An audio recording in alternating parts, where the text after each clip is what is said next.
একদিকে আপনি ইমাম সম্মেলন করবেন, আরেকদিকে বাংলাদেশে যারা কোরআনের কথা বলে, বাংলাদেশে যারা হাদিসের কথা বলে, বাংলাদেশে যারা দ্বীন বিজয়ের কথা বলে, সেই আলেমদেরকে 3 বছর থেকে কারাগারে বন্দী করে রাখবেন। সেই বন্যাবি বাংলাদেশের মানুষ আর সহ্য করবে না।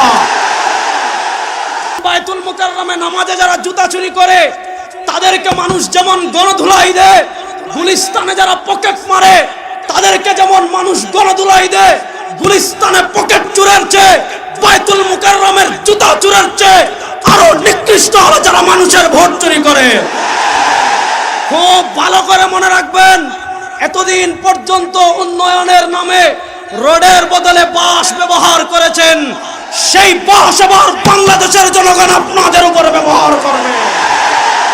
ইসলামী আন্দোলন বাংলাদেশের উদ্যোগে আজকের এই ঐতিহাসিক জাতীয় মহাসমাবেশে আপনারা যারা এসেছেন, জাতীয় উলামা মাশায়েখ আইম্মা পরিষদের পক্ষ থেকে আপনাদের সবাইকে আন্তরিক মোবারকবাদ জানাচ্ছি।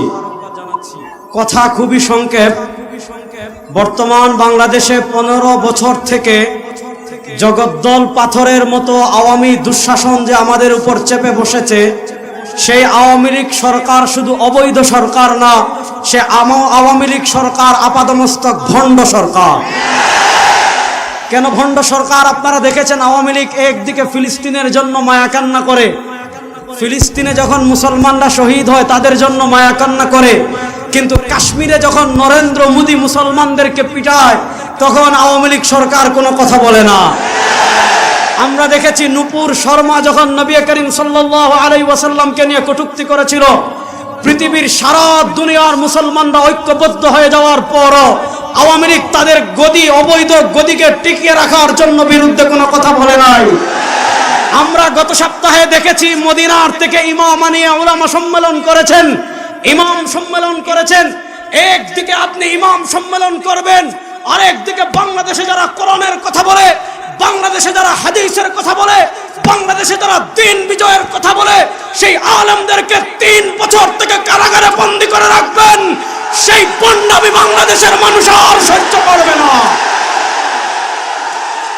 সংগ্রামী সাথী বন্ধুগণ, আমরা আজকের এই মহাসম্মেলন থেকে সুস্পষ্টভাবে জানিয়ে দিতে চাই, আপনাদের ইতিহাস আমাদের জানা আছে।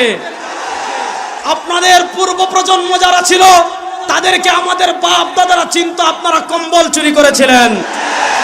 আর আমরা যারা, আমার বয়সী যারা আছি, আমরা যারা 15 বছর আগে বা পরে প্রাপ্তবয়স্ক হয়েছি, এই প্রজন্ম আপনাদেরকে চিনে, আপনারা ভোট চোর, ভোট ডাকাত। ভালো করে মনে রাখবেন, বায়তুল মুকাররমে নামাজে যারা জুতা চুরি করে তাদেরকে মানুষ যেমন গণধুলাই দেয়, গুলিস্তানে যারা পকেট মারে তাদেরকে যেমন মানুষ গণধুলাই দেয়, গুলিস্তানে পকেট চুরের চেয়ে বায়তুল মুকাররমের জুতা চুরের চেয়ে আরো নিকৃষ্ট হলো যারা মানুষের ভোট চুরি করে। খুব ভালো করে মনে রাখবেন, এতদিন পর্যন্ত উন্নয়নের নামে রোডের বদলে বাস ব্যবহার করেছেন, সেই বাস এবার বাংলাদেশের জনগণ আপনাদের উপর ব্যবহার করবে। হয় আপনারা ক্ষমতা থেকে নামবেন। আপনারা তো আসেন ঢাকায় বিরিয়ানি খেতে, আপনাদের কর্মীরা ঢাকায় আসে 1000 টাকা পাওয়ার জন্য। ইসলামী আন্দোলনের কর্মীরা ঢাকায় বিরিয়ানি খাওয়ার জন্য আসে না, ঢাকায় আসে আল্লাহর জমিনে আল্লাহর দ্বীন প্রতিষ্ঠা করার জন্য। সুতরাং অত্যাচার করে, জুলুম করে আমাদেরকে থামাতে পারবেন না। বাংলাদেশে ইসলামের বিজয় হবেই হবে ইনশাআল্লাহ।